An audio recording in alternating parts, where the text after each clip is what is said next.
Porque empezaron a traballar xa a noite do domingo para, o sea, a noite do lunes, a noite do domingo para a noite. Pero cuando dejen de sacar fotos y las que se vean sin casco. Sí, se lo ponemos. Es una chulada. Pero claro, tienes abajo, ¿no? Por el ruido. Aquí. Esto se ve perfecto. El ruido es que estamos con ahora. Modificados, pero bueno, está claro que é unha obra de unha envergadura que traballar. Eu a primeira vez que vine aquí, e vin como estaban traballando aquí ao hospital. Bueno, bo día a todos. Acompáñame hoxe a delegada territorial, acompáñame o xerente, Luis Verde, a directora territorial, e acompáñame tamén o xefe de servicio, Felipe de la Vega, de Axencia Galega de Infraestructuras aquí da provincia da Coruña.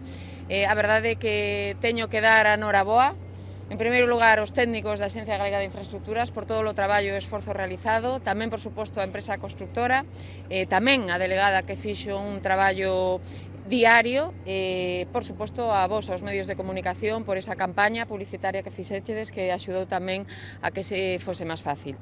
Vedes que todo foi segundo o previsto, de feito foi máis rápido incluso do previsto, estiveron traballando as 24 horas do día, o cal é, por suposto, de agradecer o gran esforzo que se fixo. Xa está demolido o viaducto, polo tanto, xa vedes que están a traballar nese desescombrado para que a C12 se aperture hoxe mesmo ás 23 horas e 59 minutos. Foron en total 4.000 kilos, de 4.000 toneladas de escombros deste viaducto, que ahora mesmo posteriormente serán machacados,